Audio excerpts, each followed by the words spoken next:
Okay, good morning, everybody. So we're going to go ahead and get started this morning, and I wanted to take a brief look here before we get going, just kind of to repeat where we were. And I'm going to go ahead and put this back up on the screen here for you. But we're covering chapter 10, and we're going to finish, probably get through most, if not all of it, and certainly most of chapter 10 today. So that's the first chapter there, and obviously we're in week 3, but this doesn't really represent much of a problem because certainly on Wednesday when we come back, we'll start on chapter 11, and we've only got chapter 10, which we're finishing, 11 and 12 before the first exam, which is week 6, and so we really got plenty of time to get through that. And I had deferred the due dates, if you remember from last Wednesday, I deferred the due dates for the homework quiz and bonus to the 15th. And just to kind of show you, the syllabus itself doesn't change, but if you go into to Brightspace, and I just kind of want to show you where you'll see that. There will be occasions in which I'll change the due date. It's going to be, I usually refer to it as being in your benefit, mostly because I'm never going to move it up. But I may move due dates back just in case we need extra time. And if you want to get done ahead of time, you can certainly do that. It's available. But you'll see it here if you go to the chapter 10 assignments link, and all the modules again are organized by chapter, not by week. Some courses organize their modules along the left here by week. This course is done by chapter. So notice I've changed the date for the homework quiz and bonus to the 15th, and also on the checklist itself. So that's how you'll know that that's happening. So okay, all right. So before we get going, does anybody have any questions for me that I can answer on any important subject or not important subject? Sam, I have a question. Sure. It looks like on the syllabus it says exam 1 opens on September 23rd, and then below it says September 30th. I think that was an error. Let me see. Well, it must be an error. It says, let me see here. And I noticed there were some errors. Oh, it's on. Okay, so I see it on. In week 5, it says. Oh yeah. Oh, it says open on September 29th. Well, mine's. Oh, it says begins. Okay, no, it's going to be on the 30th. On the 30th. It's on the 30th. That's yeah. And then do we have class week 6, or we just use that time to work on the exam? Yeah, we do have class, and the thing about this particular syllabus that you should be aware of. His question was, there is an error, and these syllabi are created sort of by committee, for lack of a better word, and they're sort of organized based upon what a 15-week course would look like, a 12-week course, and these dates just sort of populate. But this is an error because the exam is going to be in week 6, and it's open for a week, so it's going to be open from the 30th to the 6th. That is a mistake. I did not catch that. I think I caught that on another 2120 section. I guess I didn't catch it here. I'm glad you saw that. But so it's not open for 2 weeks. It's actually open for a week. But as to the activities, just like this week here, it says no assignments due this week. This looks like maybe this template, this syllabus template, was more designed around the old COVID days when all the courses went online. We were, so obviously we are meeting every week in this class, with the exception, we're not going to meet obviously in the days that we're not here, but we will continue to meet. So yeah, so that's a good catch. I didn't notice that, and I wish I had. but anyway, nonetheless, I was sort of more interested in the due dates for assignments and whatnot. And to me, I think rather than changing the sort of layout of the syllabus itself, it's easier just to see how we go. Sometimes we go faster, sometimes slower. And when we go faster, I'll just jump into new content. So what we'll probably do this week is probably go ahead and start talking about chapter 13, cost line profit, which will not be on the exam because the exam itself is just covering those 3 chapters. Okay. All right. Any other questions I can answer for anybody? I was trying to get the closed captioning turned on. I don't know if it's working. Yeah, I think it is. Okay. And I had realized that I wasn't using that for the first couple of weeks of class. And I tend to do that, turn that on, that is, during the attending anywhere sections. It's just another aid for people. particularly for instructors like me who have a tendency to mumble, and I know I do, and so that's available to you. And I'll post the video to this later later today once I convert it to MP4 and upload it. So, okay, so I think where we are is we were talking about vertical analysis, and we had finished that. We got into ratio analysis. And so remember, chapter 10, which is the last bit of what would have been covered in 2110, the prereq for this course, but we decided to sort of balance the chapters 9 and 2110, 9 chapters in 2120. And so we're going to finish this up today. These are financial accounting bits though. So, and there are three main objectives in this chapter 10. Horizontal analysis, which basically takes a company's performance over time, sometimes called trend analysis. Vertical analysis, which takes into account an organization's performance within a particular accounting period. And vertical analysis, as I mentioned last week, is oftentimes made more meaningful when it's combined with horizontal analysis. The two do kind of work together, and a financial analyst can get an idea of what's been happening with trends and things like what is the percentage of cost of goods sold in relation to sales from one year to the next. Is there a trend that we need to know about? Is it good? Is it bad? In other words, in the parlance of accounting, we would say, is it favorable or is it unfavorable? And favorable simply refers to the fact that does it add to profitability and to increasing the value of the firm, or does it do the opposite, which would make it unfavorable? So that's really what we're getting at there. And we're going to come back to that sort of terminology a bit later in the course when we get into sort of internal accounting with managerial issues, which we're going to start managerial accounting on Wednesday, and we're going to take off with that the rest of the semester. But let's finish this out. Let's talk about profitability ratios. So remember, there are three topics: horizontal analysis, vertical analysis, and ratio analysis. That's the part I didn't tie out a second ago. So horizontal, vertical, ratio. Ratio analysis, again, a ratio is simply a value typically divided by another value. That's all it is. And sometimes you're going to get a percentage. That's very often what you're going to get with ratios. So, and I don't know how far we got into this on Wednesday, but this is, I know where we sort of left off. And when we talk about two very important ratios, one is probably more important than any other is ROE, which is simply net income minus preferred dividends over average common stockholders' equity. And I believe that we talked about this idea of how you get to average anything. The most simple way is to take the beginning value of whatever that thing is, plus the ending value, and divide by 2, and it gives you a midpoint of those two values, which is an average. Or you could use, say, the 15th of every month, add all those values up, divided by 12. If you wanted to do that, there are some values like I've seen companies with like turnover ratios on receivables, take the receivables for every single day of the year, add them up, divided by 365, if you wanted to go that direction. But in this case, I think there's no more complicated means of doing it other than taking beginning plus ending divided by 2. So why don't we take out preferred dividends? Preferred dividends are considered to be non-discretionary. So net income, which is really the bottom line, and it typically is an after-tax value. We take out preferred dividends because the idea is preferred dividends are not really discretionary. They have to be paid.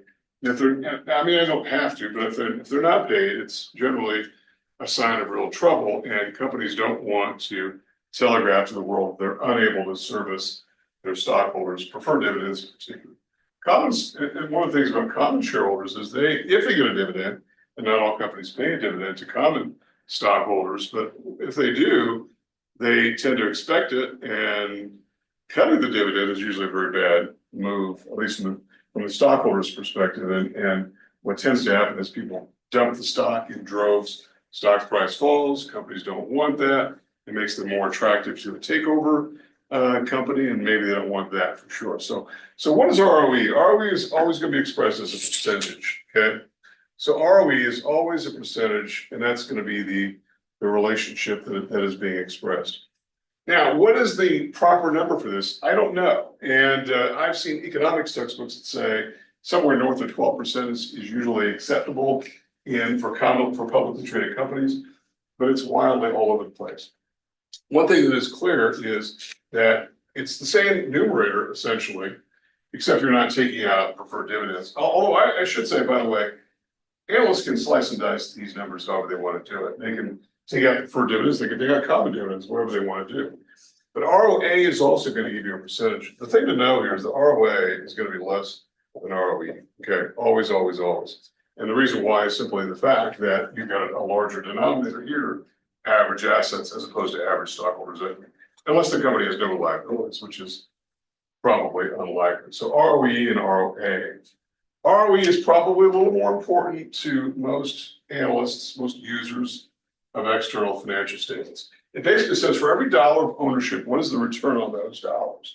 What are we getting in return in terms of profitability? One of the things about that I think is useful, even though it may be, I don't know, a little bit silly or maybe a little bit, you know, sort of piddly, but is the idea that if you compare this to some sort of rate of return that you might get, say in the savings account, right? Maybe you get 4% on a savings account, and you can invest in a stock, and the stock will yield, say, 12%. It doesn't mean your holdings are going to go up by 12%, but it's an analogy, and it's a useful thing to look at. In other words, if your company has an ROE of 4% or less, and you can get that in a very riskless endeavor, then why not do that? And why invest in stock, given all the risks that we're going to talk about? And we've already talked in 2110 about all the risks that companies face. We're going to talk more about them in this course as well, some of which are out of firms' control. And we'll talk about this issue of what things can be controlled and what cannot be. Profit margin is also a percent. It's total income, net income divided by net sales. It's sometimes called return on revenue or return on sales. It's for every dollar of sales, how much of that translates into bottom line profit. And we're saying that's the objective of the firm, is to maximize profit. So the higher, the better, okay? For all these first three, the higher, the better. Remember, I've been saying throughout ratio analysis, higher the better, lower the better. Obviously, the higher the better. That may go without saying on these first three, but it's simply return on sales. For every dollar of sales, what are we earning? Asset turnover is what we would call a subset of profitability ratios. Remember that we have three kinds of financial ratios: liquidity ratios, solvency ratios, profitability ratios. This is sort of a subset that we call an efficiency ratio. Basically says for every dollar of asset, how much in the form of sales is generated by those assets. This, I think, at one time was a more meaningful measure, particularly when our economy was much more dependent upon manufacturing and having lots and lots of assets like plant, equipment, and trucks. And we're moving more toward a service economy, which has many fewer assets. And so if you don't have very many assets, you're going to have a gigantic turnover. This is going to be a number. It's not a percentage. It's going to be a number. It's a dollar figure divided by a dollar figure, which is going to give you just some multiple. How meaningful it is in the eye of the beholder, I think. I think it's increasingly becoming less important. As companies grow, they don't have a lot of assets. One of the things that we're seeing, particularly in the last several years, is companies earning less and less of income, and they don't, frankly, know always what to do with it. So they're doing things like buying stock back. I talked a bit about that last time. They are giving them special dividends to shareholders. They're paying bonuses to executives. And so rather than investing in plant equipment, which they feel like they don't need, the software business does not need a lot of assets. And that's a big part of the economy. Biotechnology, the drug industry doesn't need as many assets as like the auto industry or aircraft manufacturing, that kind of thing. So take that with a grain of salt, but the higher the better in general. Gross profit rate, higher the better. It's simply gross profit divided by net sales. This basically takes this relationship that says, okay, sales minus cost of goods sold, right, which is a negative, is going to give you a gross profit. Okay? Gross profit, these are all dollar figures. And so if you divide gross profit back into sales, you're going to get some percentage, and the higher the better. This is sometimes called a gross margin. You might see this referred to as gross margin. Gross margin is expressed as a percentage. And when people in the business world talk about margins, they're almost always talking about this. They could be talking about this, but it's usually this. And that is, what are we earning for every dollar of sales? In other words, what are we clearing? What does it cost us to make the sales? And what are we clearing after we are incurring those costs? Labor and materials and all that. And the higher, the better. And what is interesting, very interesting about this is And I wish we had more time to really cover in detail the wide variance throughout the economy in gross profit. It is amazing. You've got some companies with very, very large, wide gross profits margins, and others not so much. I know that I had a slide at one point. I don't know what I've done with it, but that sort of shows what those are across the economy. And like software, which I talk a lot about, has a gigantic gross profit. A company like a retailer has a much smaller one. Okay, earnings per share and price earnings and payout. These are more investment related that people who are looking to invest, looking to maintain investment portfolios are more interested in. Earnings per share, I will just tell you, is expressed as a dollar figure. It's expressed as a dollar figure, the higher the better. Personally, I think it's a little bit misleading and not particularly meaningful. It's going to translate to some dollars and cents. And when I say dollars and cents, I mean you might be at quarterly earnings of 87 cents a share. What does that really do for you? I mean, does that really translate to anything at all to most people? I think it's very difficult. It's net income minus those preferred dividends. It's the same numerator here, and here it's the weighted average common shares outstanding. All that simply means is the fact that the share count varies throughout the year, and sometimes companies buy back stock, issue new stock, and this just takes into account some stock is out there longer than others, and so receives a higher weighting. Okay, earnings per share is simply a dollar figure, and I don't know how valuable it really is, and the financial press loves to report earnings per share. I think probably because it's easy for them. They'll say that Apple reported earnings of $1.24 per share, but I don't know that that's meaningful. What is probably more meaningful is this guy right here, price earnings. This is going to be a number. It's going to be a number.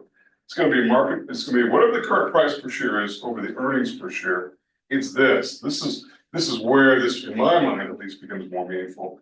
Is taking the price per share over the earnings per share, which is the same thing as taking all the shares, adding into the prices, divided by total earnings, you're going to get the same ratio. Now, what is this price earnings ratio? It's an affordability measure that tells how expensive a stock is relative to other stocks. And so the lower the better from the investor standpoint, but I can't tell you from the company standpoint, which is really our point of view usually, higher the better. I don't know that I can say that. Certainly we would like this to be higher, but sometimes you can have a very high price earnings ratio and you're setting yourself up for a fall. And there are times when company stock becomes overvalued. This is why we have declines in the stock market like what we've had in the last couple of weeks, because some of these ratios have just simply gotten too high. Now, what is the proper number? There is no agreement at all. There's substantial disagreement over what a proper number might be. And investment professionals will take this and do other things with it. But if you go back over the last 100 years or so, the price earnings ratio for the companies in these major indexes, like the Dow Jones Industrial Average, Standard & Poor's 500, it's been about 16 times, 61/6. So anything over that is over the historical average. But having said that, though, there are some companies with very, very large price earnings ratios, and so they really all are all over the board. And just to kind of give you an idea here, if we were to pull up, and I hope you can see this, but if we were to go to Yahoo Finance, and let's just pull up a couple different companies. I'm just going to enter, and I chose these because they have wildly different price earnings ratios. We'll take Ford, first of all. And how you get there is you just go to Yahoo Finance or finance.yahoo.com. And I don't love this site, but it's very commonly used. It's pretty easy to look at, very easy to get at. In fact, in my opinion, it's easier to view it on your cell phone than it is on a computer screen for reasons that I'm not sure. But the PE ratio is listed here, and it's 11. Okay, now that's just a number.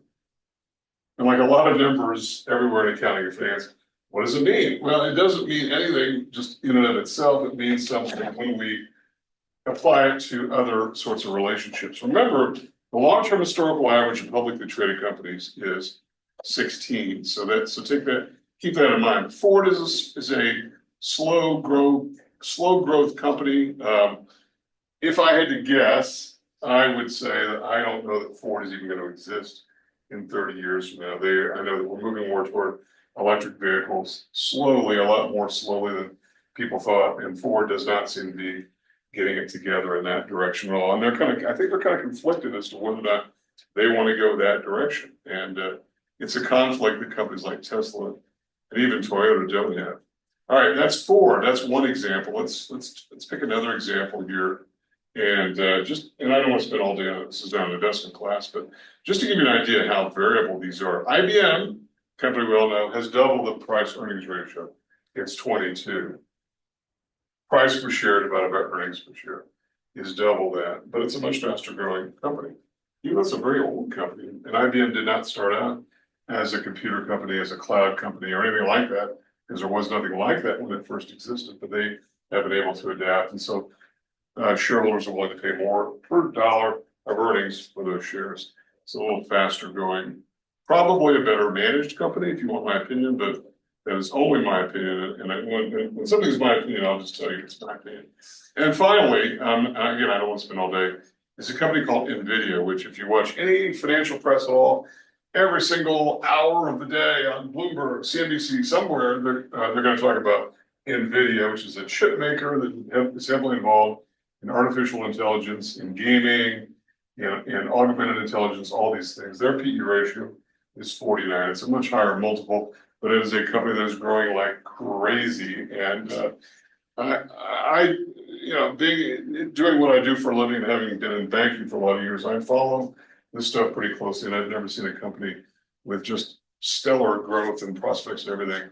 And investors are willing to pay more for it. By the way, this stock has been taking a beating. If you go back and look at what's going on for the last 3 months, it's gone down. People have been really punishing a lot. So, but the point about this price earnings ratio is it's all over the board. Investors are willing to pay more. This is why stock prices are very maddening. This is why some people don't want to be anywhere near the stock market, is because it's all kinds of different views of what the right price should be. What is the correct price? And economists have been saying for quite some time that prices of everything are mostly arbitrary. It's what people are willing to pay for. And that may be an unsettling prospect to a lot of people, frankly. The idea that prices are not written in stone, but they are whatever people want to pay for anything, whatever that thing is, right? I heard before I left the house today, I saw a thing about commercial real estate. A lot of companies are fleeing inner cities. There's an office building in Los Angeles that was for sale a couple of years ago, or I think before COVID. I think it was a little longer than a couple. It was up for sale for $600 million. Today it's on sale for $200 million, a third of the price. Now it was worth $600 million. The price was $600 million a few years ago. Now it's worth $200 million. People don't want to pay that much for real estate in urban areas anymore. It's just the fact of life. And so as a result, commercial real estate prices have been on a downturn. So the price of things can be somewhat arbitrary.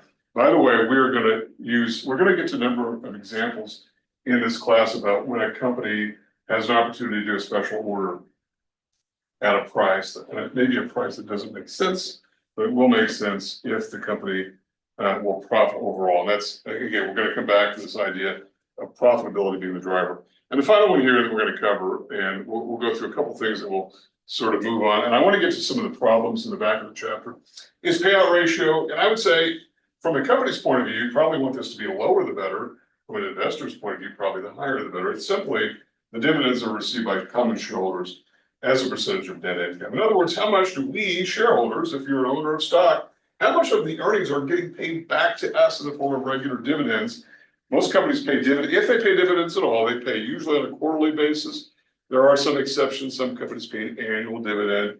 I believe Coca-Cola pays it once a year. Most companies, if they pay a dividend, pay on a quarterly basis. And shareholders want dividends. And why wouldn't it? It's money that is there just by virtue of owning stock. And it's a pretty good way to make money because you don't do anything as a shareholder. You just own it. You want the company to keep raising the dividend, not lowering it. So this percentage, which is what it is simply higher the better from the investor standpoint. If you're a company, you want to pay a much lower dividend. There are a lot of companies, particularly technology companies, that pay either no dividend or very low dividends. I believe Tesla, I could look this up, but I don't want to spend more time. But I think a company like Tesla, brand new, they call themselves a tech company, even though they make electric cars. It doesn't pay a dividend at all. I don't believe. If they do, I'm sure it's small. For years, Apple didn't pay much of one. Microsoft didn't pay much of one. So there are companies that don't pay much of a dividend. They would rather reward their shareholders with increases in stock price, which over time are not taxed until somebody sells it, and you may never sell your stock. And so there are a lot of people with a lot of wealth that's never been taxed simply because it's bound up in the stock price, not the dividend. Okay, so questions about this and anything I can answer about profitability ratios. Yeah.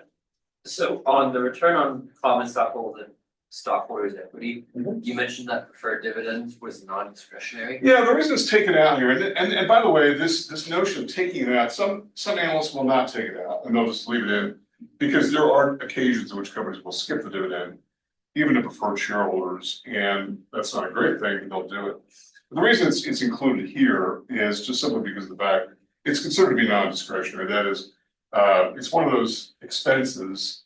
It's not really an expense because it's a capital transaction, but it's like an expense in the sense that you can't really avoid it. So we take it out simply because the feeling is that not paying a preferred dividend is problematic. It sort of signals that there's a problem with the company. And I know in 2110 we talked about this idea of cumulative preferred dividends. There are a lot of not a lot of companies have preferred stock anymore these days. They're more like bonds, really. But there is a class of preferred called cumulative preferred, where if the company skips the dividend, they've got to go back and make up those past due dividends, and that because it's considered to be sort of non-discretionary, and those holders of preferred stock, their rights are a little bit more like bondholders than stockholders. So I'm not sure, did I answer your question? Yeah. It's taken out because it's considered non-discretionary. And it's, even though it's not a deduction from income, because what dividends really are capital transactions. It's taking money out of retained earnings and cash, and it's basically just a reduction of the value of the company. But it's a payment to owners as a return on their investment. And when it comes to payout ratio, sometimes you might even include, some analysts might include all dividends, both common and preferred. But preferred stock is not all that common. I think most of the newer companies that have been formed in the last number of decades don't have preferred shares at all. And some have lots of, a lot of banks have banking companies have a lot of preferred shares because these owners don't have voting rights and all that good stuff. And they're more like bondholders. Okay. All right. Any other questions about profitability ratios before? I'm going to kind of skip over some things here because some of it you can read on your own and it's not really critical to where we're going here, at least in my opinion. I did want to mention this idea of data analytics. This is the first edition of the text that really has gotten into data analytics and this whole idea of what's called big data. And it's sort of bound up with artificial intelligence. And I think that, and there's a lot that could be said. I could be here all semester talking about nothing but this. But that's not what we're really doing here. What we're really trying to show is the fact that companies are using vast amounts of information to slice and dice data in order to figure out relationships. Even something that like marketing data, finding out who we should market to. If I say we from the standpoint of the company, who should be marketed to, who should not be marketed to, at what prices should the goods be set at. All this kind of stuff is available, and as we explore the realm of possibilities of artificial intelligence, which again is another topic, you can't look at any business news without running into once an hour somebody talking about AI or generative AI in particular, what can be done with it, and lots of interesting things, lots of interesting relationships that software can uncover that the human eye sometimes misses. And so the possibilities here are endless, including in the accounting realm, and this idea of how maybe a company can control costs better. One of the things about managerial accounting that we're going to see here is the idea that it's very much bound up in the notion of cost management, which is why sometimes accountants may, as a slip of the tongue, refer to managerial as cost accounting. This is sort of the entree into that realm of accounting known as cost accounting, which tends to be focused on, as the term implies, the issue of cost. Okay, so big data is, and there's some examples of ratio analysis. a lot of which we've covered, but I do want to just look at some of this real quickly here, and just to sort of recap ratio analysis. And we'll look at some examples here, we'll do some comparisons. When I talked about the idea that these ratios can be used in combination, we use ratio analysis in combination with the vertical and horizontal analysis both. But to sort of recap what's going on, remember there are three kinds of financial ratios: liquidity, solvency, and profitability. Liquidity, basically, again, to recapture this, is the ability of the company to make short-term payments on its obligations. Okay, it's the ability to meet unexpected. And the slide in your text is unexpected, but I don't know that I even like the word unexpected, because it's, yes, there are unexpected things that come up, but there are also expected things that come up that they are looking for. And when unexpected things happen, you know, the companies have got to figure out what to do. I don't know what unexpected things that they're really talking about here necessarily. It could be things like lawsuits and whatnot, but those aren't necessarily unexpected. But I think what is maybe more germane is, hey, we got the opportunity to buy a particular piece of equipment or land or something, we need money right away. Maybe that's what they're talking about. But I would say overall, it's well planned as to what the needs are. By the way, liquidity ratios are of these three are probably the least important. And I talked about the fact that the number one ratio that's listed in any discussion of liquidity ratio is the current ratio, which oftentimes is not even at 1-to-1. Companies sometimes don't even have enough in current assets to pay current liabilities, but it's not that big of a thing, particularly for companies that are just printing money, not literally, but are big cash machines. Okay, so these are some of the things. And again, one of the things I talked about last week was this idea of payroll as being one that was absolutely non-discretionary. It's got to be paid on time and in full. Workers just simply cannot have their payroll deferred. And there are all kinds of other issues that go into that as well, like payroll taxes and benefits costs. You just have to make those.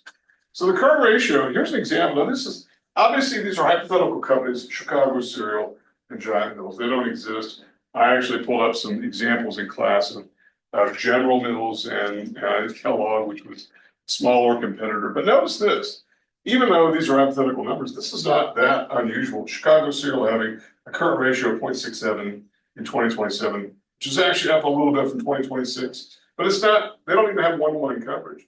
And its nearest competitor is right in the same area, 0.67, and the industry average is 1.06.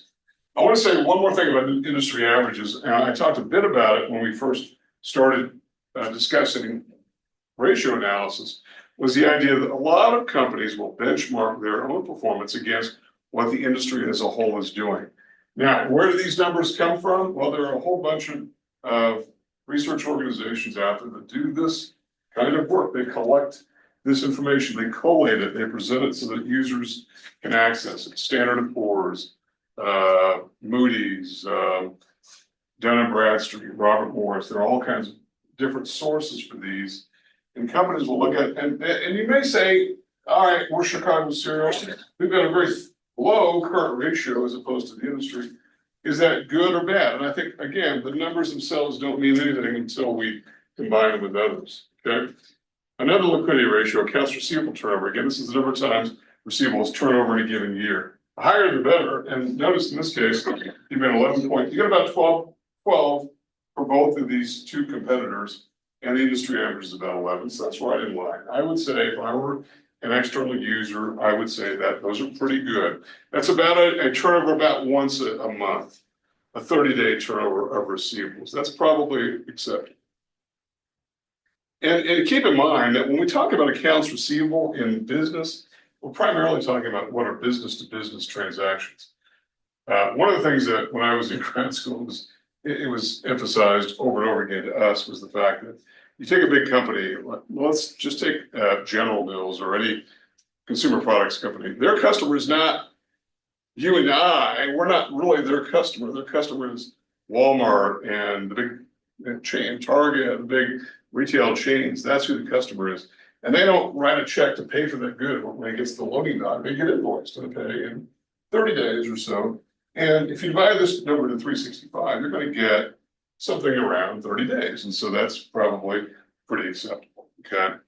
And that business to business invoicing is very common within the business world. Companies generally don't pay in cash for goods that are delivered right away, unless they have got problems paying their invoices in the past, in which case suppliers will say, we are going to collect at the time that we ship the goods to you.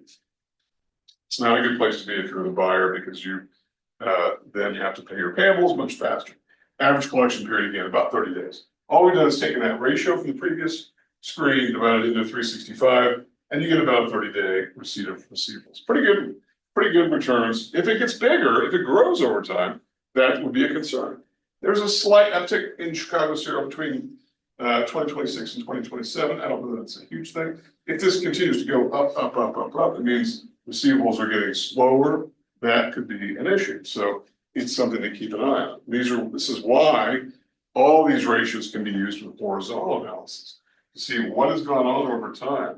If the receivables are slowing down, the first thing to ask is why, and then the second thing, if you're in management, is to determine what do we do about it. Okay, and the answer may be we do nothing about it. Again, not everything can be managed, or it looks to be managed.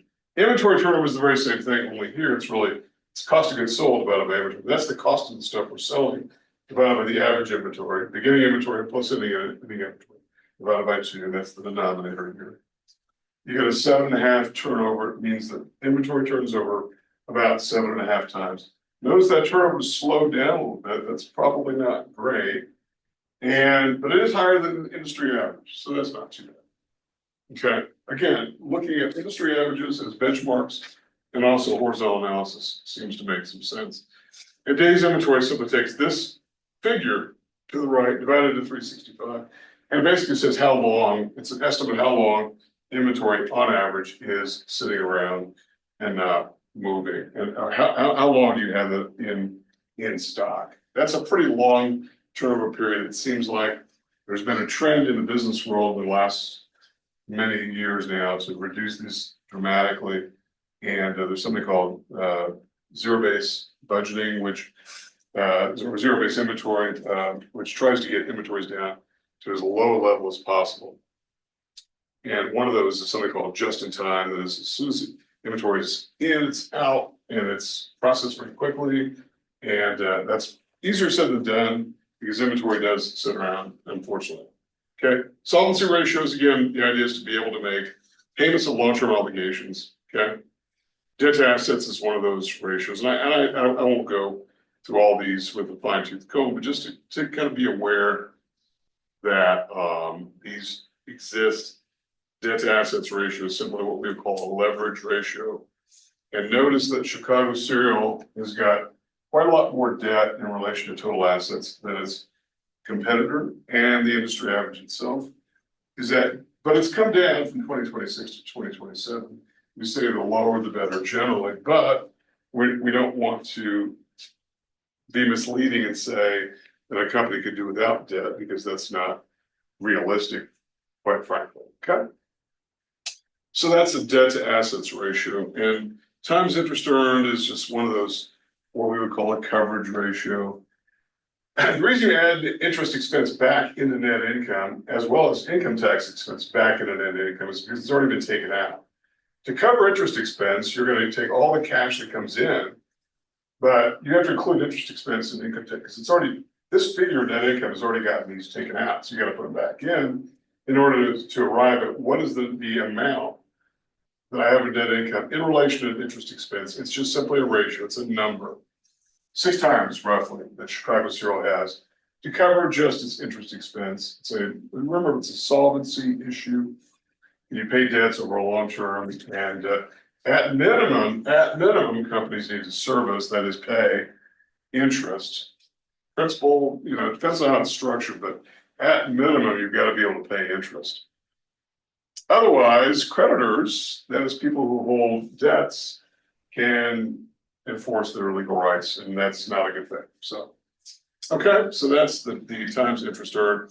And free cash flow we talked a bit about before, and free cash flow is this idea where we also say that, again, we can organize these ratios however we want for our own purposes, but we're saying whatever the net cash is that we generate from operating activities. Remember, from the cash flow statement, you can generate cash from operating, investing, and financing activities. Operating is basically selling stuff and incurring costs in order to do it. But the things which are considered to be non-discretionary, that is not subject to discretion, are capital expenditures and dividends, okay? And the idea is that capital expenditures refer to mostly to replacement of things that are wearing out. And they're considered, and so in other words, we're not free to not do that. Now, free cash flow is something, it's one of those ratios that's kind of come into vogue in the last several years. It wasn't even a thing a few years ago, but now there's this idea that companies are either free to do things with cash and free not to do things. And you're only free to do things with excess cash, that is cash generated by operating. Once you've replaced computers and furniture and fixtures and whatever else, and then also pay dividends. Dividends, again, considered often to be non-discretionary. Notice it's not broken out into preferred and common, but rather it is what it is. And so it's a dollar figure is all it is. It's simply how much is available to do whatever we want with it. That is, invest in research, pay out dividends, extra dividends, maybe buy back stock, whatever the case might be, okay? And then the final one was profitability ratios. Again, this is just sort of a roundup of what we were talking about. It basically talks about, these are all ratios that talk about the profitability of a company, the ability of a company to earn a return, okay? And then ROE is I think, probably one of the biggest ones there. By the way, let me say one more thing, because you might hear occasionally the term ROI, return on investment, which looks a lot like this, but whenever you see the word ROI, and for those of you who will go on to take business classes more generally, take a finance course, ROI will be something we'll talk about, and this is for the entire firm generally. ROI usually applies to a particular project or division or particular endeavor, and it's expressed also as a percentage, but it's not a firm-wide thing. It's usually by saying, okay, if we, I don't know, buy 10 18-wheelers, what is the return on that investment going to be, right? And you would express it in percentage terms, right? So, whereas a company may have 1,000 18-wheelers, and so that may not express the broader picture, which is what ROE seeks to do. Again, preferred dividends taken out only because it's considered to be non-discretionary. By the way, these would be really monstrous return on equities, 48%. That would be, I think a lot of people would love to own a stock that would pay that, had that kind of a return, especially compared to its big competitor of 25% and the industry as a whole of 19%. So I know these are hypothetical examples, but it serves to illustrate the idea that these numbers in and of themselves don't mean anything. It's just they mean things in a broader context. And ROA again is expressed as a percentage, and profit margin is a return on sales. And then asset turnover, again, not as critical in my opinion. And by the way, one of the things just to sort of explain this, because I know this is in your text, and I want to make clear what's going on here, because you've got two different ratios. You've got return on assets, and you've got return on sales here. And so notice that if you have these particular things going on here, you have take a return on, if you take one times the other, okay, you have net income over net sales, which is return on sales, and net sales over total assets, which is asset turnover. Then these guys are going to cancel, and you're going to get net income over average total assets, which is essentially return on assets. That's all that's going on there. Is you can take profit margin times the asset turnover to get return on assets. That's all that's going on. Is these things will cancel to get this, which is that ROA. Okay? To the extent ROA is important, I know that in the financial world, ROA it means a lot, particularly in banking. And by the way, an ROA of a whopping 1% is considered to be important in banking. And that doesn't sound like very much, but that for years was sort of the benchmark that banks were looking to go at. A lot of companies don't use the ROA for anything. This gross profit rate, I think, is one of the really important ones. And I think this brings me back to the idea that some of these I think are more useful to some users than others. Some are not particularly useful. Some are sort of outdated, like current ratio, frankly. Gross profit is a really important one. It's also known as gross margin. It's the ability to show how much do we earn on sales, right? In other words, this is really, what is this really is the markup, right? That if we sell 11 million in goods, it only costs us 5 million. So we mark those goods up about $6.6 million. That's the markup. That's how companies make money, is by charging more in price than what it costs them to produce. And that is the way it works, as we sort of know, right? Earnings per share is just an example. You can go through these on your own. And one final thing here, then I'll get to some of the problems, is this idea of PE ratio. And again, you have a 20 PE, which is not outrageous, 24 for their nearest competitor, 35 for the industry average. So people are willing to pay more for this particular kind of industry for whatever reason, probably because of high returns, than they are for most throughout industry. And that PE ratio is all over the place. Okay. All right. So any questions about the content out of chapter 10?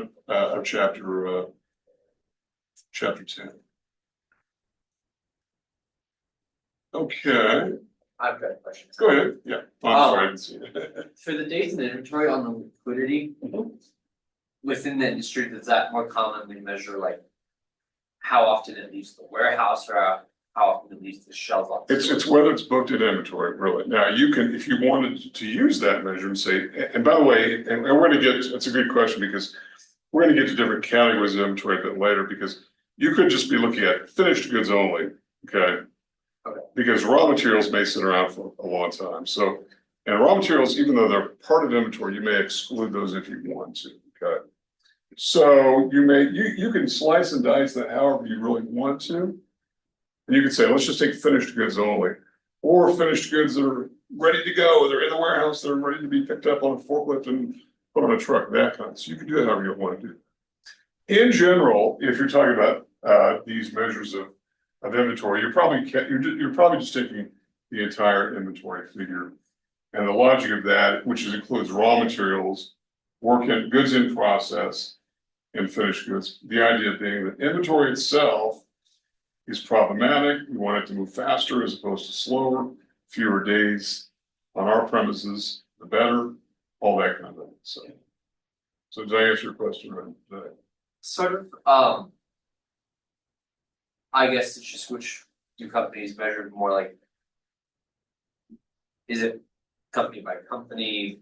How they, if it's from the warehouse to the shelf, or from the shelf into. It could be. Now, one thing I will say is this, that if it's manufacturing, now, if you're merchandising them, Walgreens, Walmart, they don't make things, they sell finished goods.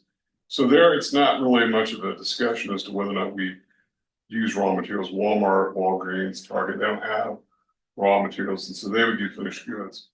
So in that case, there wouldn't be any discussion. And they may very well say, okay, what is that we can control? And that is goods that are on our premises, right? If there are goods that are coming to us and they're technically in our inventory, but they're on a truck somewhere coming to us, then we may not include that. Now, the fact of the matter is that you can do, these ratios are very, very malleable. You can do whatever you want with them and do whatever however you want to sort of slice and dice, and companies do. I know when I was, again, as I've said, my first job was in banking. We would take company financial statements and we would calculate these however we felt like we wanted to calculate it. So, and we weren't terribly concerned about inventory, but companies that are, they may want to be interested in what are the finished goods?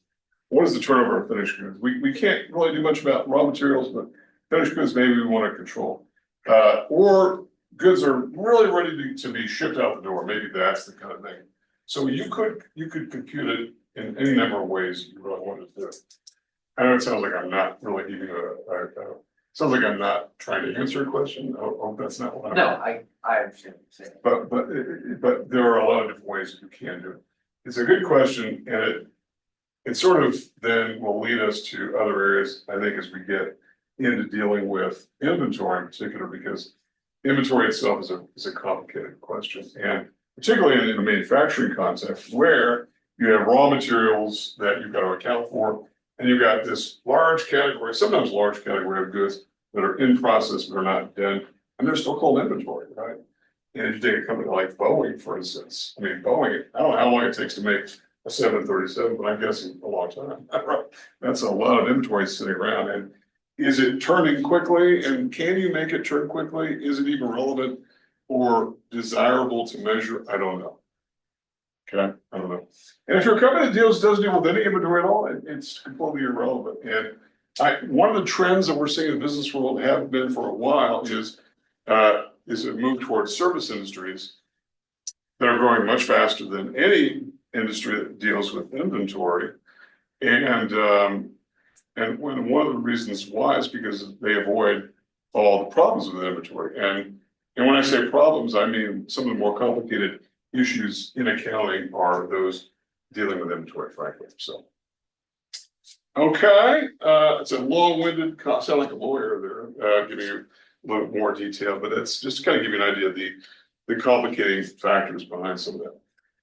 What I want to do, anybody on the Zoom call, I don't know if we have any chat, anything in the chat box doesn't look like it, but if you do, feel free to shout out away. Well, I can hear you. I know I mute you guys as you come in on the Zoom call, but that doesn't mean you're free to unmute and say, hey, I got a question, and that's perfectly fine. I think we have tested this with the equipment out, we can hear you. So what I wanted to do, I want to sort of scroll down here a bit, and I'm gonna see how this works because I've not done this course in this room before, and I want to do some example problems from the back of the chapter. So, you know, and they're all the readings are contained in links that go to the chapter itself. But I want to look at some examples here, and I want to take a look at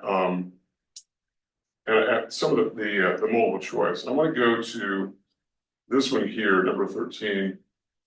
This is in the e-text, this is page 10-35. And I like this one because it does a number of things. Number one, it has a number of questions. It's questions 13 through 17, which you're given a bunch of data, a bunch of information. And one of the things that is important to remember is not all of this is going to be useful. In fact, a lot of the things that are presented throughout this course, and the homework quiz bonus, are information that you don't need.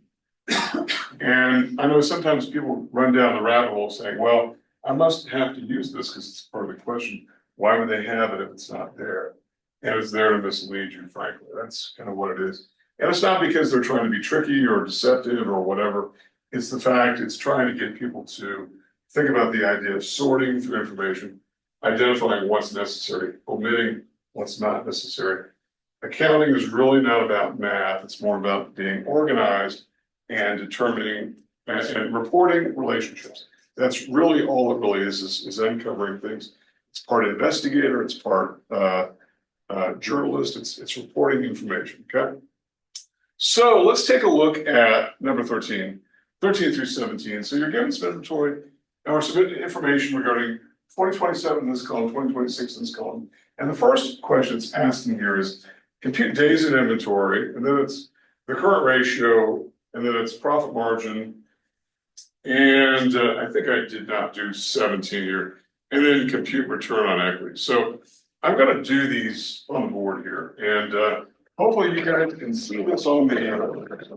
Oh, I don't know if I can do this without taking this down here. I'm going to have to kind of figure out how this is going to work. Let me get that off of there, and I hope you can see the board here. So let's do days in inventory first, and we'll do it for, the question was do it for 2027. So, all right, so 2027, we want days in inventory, okay? Obviously, those in class, you can see this kind of, right? Days in inventory, this is 2027. So that's what is really being asked for here. And I hope you can see it on the board. And if you guys can't see it, let me know, and we do have other resources we can use, and I can figure out something different. But I can't turn the projector off because I lose the feed here. So, all right. Well, days in inventory again it's a measure of efficiency, frankly, and it's how shorter the better shorter the days because we want inventory to move. But the first thing we're gonna do though is basically to compute inventory turnover. That's the first thing we have to do. Inventory turnover then is simply cost of goods sold divided by average inventory, okay? That's the first thing we've got to do in order to solve this problem, which is number 15. I'm sorry, number 13 in the back of the chapter. It's first of the multiple choice questions. So let's do this for this particular year. We have cost of goods sold for 2027, not 2026 or 2027, 306,000 in the numerator. The denominator is average inventory, which is beginning inventory plus ending inventory divided by 2. Now, how do we get beginning inventory? Well, think about this. What we are given in this problem here is ending inventory for 2026. Well, the ending inventory for 1 year is the beginning inventory for the next year, right? Right? Any ending value as a year closes becomes that new value in the next year, right? For balance sheet accounts. Now, income statement accounts, not so much. Those were zeroed out and we start a new year again. This is where we take a snapshot. So if we take the ending inventory for 2026 plus the ending inventory for 2027, we get the two values. So 48,000 plus 54,000. That's beginning inventory plus ending inventory of 2027. Quantity divided by 2. So you end up here, and you're going to get about, I didn't do all the math on this, but you're going to get around 6 as a figure. And we can do the math here actually. 48 plus 54 is 102 divided by 2 is 51. 306 divided by 51 is 6, and in fact it's right at 6. So to get days in inventory, we take this guy here and divide it into 365. And we end up with a value of about 60.8 or 61. Sometimes we'll round that, sometimes not. Depends on your preferences. So that is what you get. So in other words, this company has days in inventory of about 60 days. Okay. Now, is that good, bad, too slow, too fast? I don't know. It really depends. And it depends on what the company's benchmarks are. And it depends on the type of industry. If it's Walmart, that's probably not very good. Walmart is going to very, very fast turnover period. And the reason they do is because they get stuff in and it's gone, right? But not all companies are like Walmart or Home Depot, where they want stuff in, out very, very quickly, right? So that's 13. Let's do number 14. 14 is current ratio, okay? Current ratio is simply current assets over current liabilities. It's going to be a number, okay? So current assets over current liabilities. And this is one that if you look on these financial websites, and I pulled up Yahoo Finance, but there are a lot of them out there. CBS Market Watch has got a pretty good one, street.com, but there are a lot of them. You can choose. But it's a lot of times reported because it kind of is a quick and dirty view of how liquid the company is, right? So in this case, and it's for 2027. So it's current assets are 81,000, that's given, we don't have to calculate it. Divided by current liabilities of 27,000. And so we get a current ratio of 3. Okay. And we said in general, the higher the better, with of course the caveat that if it's too high, then the question is, do we have too much tied up in current assets? In particular, remember our current assets, they're sort of the big 3. In current assets, cash, accounts receivable, and inventory. It may not be a good idea to have a lot of accounts receivable, particularly if they're growing. That might not be great, unless your sales are growing, of course. It might not be great to be growing inventory unless your sales are growing. All these ratios only mean anything when they're taken in context. Okay, so that's number 14. So for number 13, we got 60.8 days. The ratio, which is just a number for 14, is 3.0. And I'll do a few today. When we come back on Wednesday, I'll do more of the back of the chapter problems. Then we'll move into chapter 11 from there. Okay. All right, let's do 15. 15 is profit margin. Okay. Profit margin is basically this. It is essentially net income over sales. And one of the things that we should remind ourselves of is the term net income is that bottom line on the income statement, generally after tax. And we're going to assume it's after tax unless we're told differently, okay? So usually the term net income refers to that. So in 2027, we have what? We have net income for that year of 134,000 divided by total sales of 784. You're going to be ending up with a percentage. You're going to get, if you just simply use your calculator, you're going to get this kind of output, 0.1709. And I sort of do encourage people to think in terms of decimals, even though we'll convert it to a percentage by moving the decimal 2 points to the right and expressing it as a percentage. But I would also get comfortable with the decimals because it's going to better match the input and output of calculators and computers. If you're doing Excel, once you have it converted to decimals, or I'm sorry, to percentages, you'd end up with an output that would look like that. So 17% profit margin. Is that good, bad? I don't know. It depends upon what the industry itself is generating. Is that common in the industry? Is it not common? Those are all questions that I think would need to be answered. Okay. And I really hope you all can see this on the Zoom feed. If not, hopefully that's probably worse. People will tell me, and we'll figure some other means out. I've not worked in this room before. I apologize for having to say that, but it simply is the truth. Okay. Let's see. I think we've got time for a couple more. Let's do number 15. I'm sorry, 16. So let's do number 16. Hopefully everyone's got this. And the good news about attend anywhere is you can always back everything up. 16 asks for ROE. That is back at the tape, the recording. So ROE, again, what is ROE? It's generally net income minus the preferred dividends. Okay, minus preferred dividends. If this is the way you want to calculate it, and not everyone would do it that way, but the textbook wants to present it that way, so we'll do it that way. Divided by the average common shares outstanding. Average common stock outstanding, okay? All right, so that's what's going on here is ROE. It's a dollar figure divided by a dollar figure, which is going to give you it's going to give you a percentage, okay? So let's do the math. This is for 2027, I believe. So you're going to get net income for the year. It's the same figure as this, right? Net income after tax profit, in other words.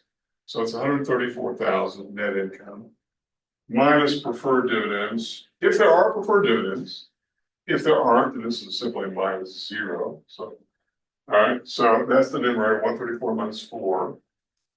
And the average common stock is beginning common stock plus ending common stock divided by 2. So in this case, the ending common stock for the previous year becomes the beginning common stock for this present year. So 198 plus 240 and the quantity divided by 2. Okay. Well, the numerator is going to be simply 130, obviously. 198 plus 240 is going to be what? 438, right? 438 and 438 divided by 2 is what? 219? Is that right? 219? You guys want me to work that? I can work that out for you. It's 198 plus 240 is going to be 438. I don't want to maybe jump ahead. Divided by 2, right? So then you get 130,000 is the numerator. 438 divided by 2 is 219. So what is the percentage going to be? It's going to be 0.594 or 59.4% return on equity. And I think in most cases that would be considered to be a pretty fantastic return on equity for the most part. Particularly if you view this by comparing what somebody could earn potentially or theoretically, right, in some other sort of investment. And in the finance world, a lot of you will take a finance at some point. You will be exposed to this concept known as the risk-free rate. And the risk-free rate is some very low rate of interest that assumes everybody can get this by taking on no risk whatsoever.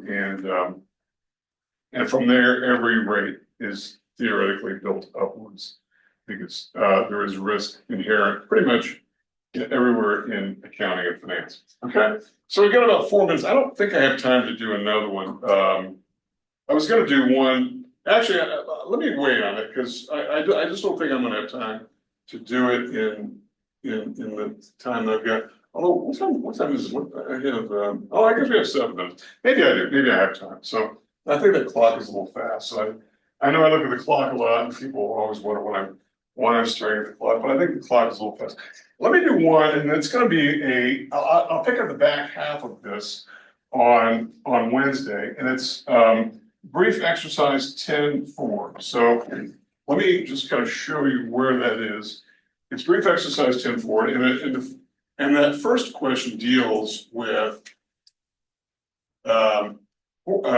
horizontal analysis. And I'll give you the page on this here in just a second. This is brief exercise. And it's going to be on page 1039 in the e-text. This is using this data from the comparative balance sheets of Roll Laird Company to form a horizontal analysis. I know it's hard to see on here, but if you look, it's 10-4, BE 10-4, brief exercise 10-4. Roll Laird Company balance sheet information for 2027 and 2026.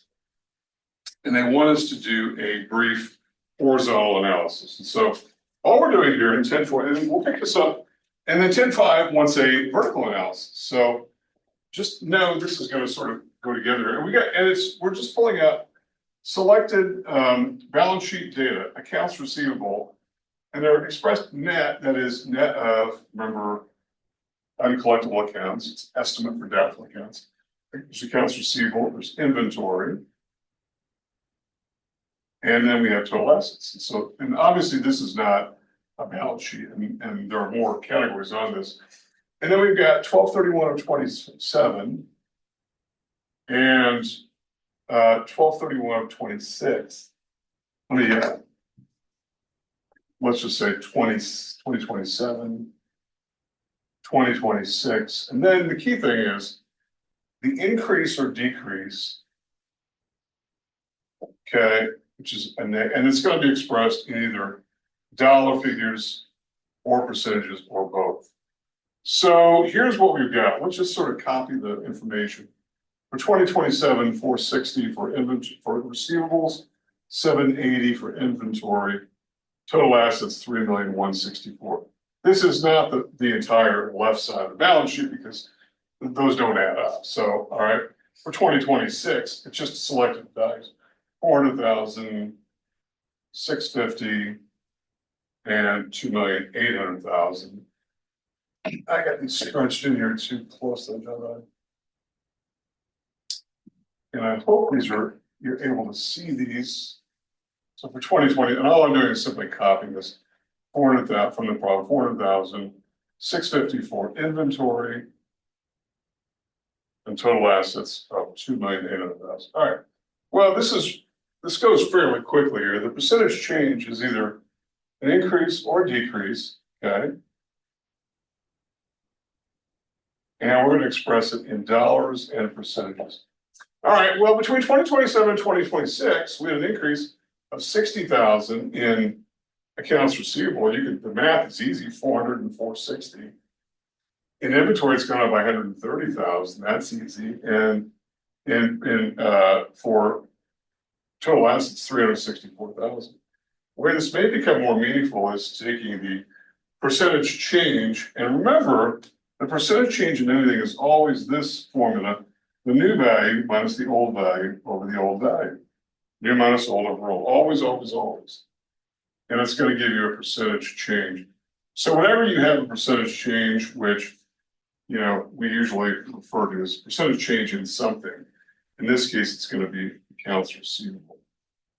It's going to be new minus old over old. So in this case, it's going to be 60 divided by 400,000. Right? 60,000 divided by the original. And if you don't like the word old, let's just say original, okay, if you like. And we're going to get a value of 0.15, so 15% increase. And I think I'm off the screen here. I don't know if you guys can see this. And I apologize, but I'll be more conscious of this going forward. Here, with the change in inventory, you've got 130,000. which is the dollar change in inventory divided by the original inventory of 650, which is going to give you a 20% increase. And so let's transfer that over here, 20%. Then here, 364 for total assets divided by the original 2,800,000. New minus old over old is going to give you 0.13 or 13%. Okay, 13%. And let me see if I can sort of swivel that over there. There we go. I'm off the board a little bit there, and so that kind of gives you an idea of what we're doing on that one. It's simply whenever you do the percentage change, it's new minus old over the old, or current minus original over original, whatever you want to refer to. In this case, the percentage change, the delta symbol change in something is this. And so it's a 15% increase in accounts receivable, a 20% increase in inventory, 13% increase in total assets. And that would be an example of horizontal analysis, which again is really geared toward the idea of what is the trend, a trend analysis.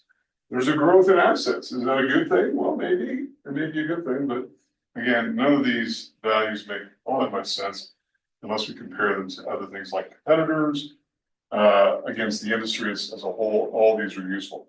So we come back on Wednesday. There's another. The follow-on, I think this is 10.4. Is 10.4 is 10.5, which deals with vertical analysis. I think this is 10.4 that I just did, wasn't it? Yeah, and the one we're going to do on when we come back on Wednesday is 10.5, which takes us into vertical analysis, and it just allows us to use the same information and to make meaningful relationships. So we'll do that. Any questions from anybody here or on Zoom that I can answer before we wrap things up for today? Okay, well, I will post the video to everything we've done today in the Brightspace website. Notice, and remember, it's going to be under the module 4 that we're covering. So if you scroll all the way down at the bottom of chapter 10, this module, you'll find there's a link, and all I've done is simply post. I just upload this to YouTube. I have a YouTube channel.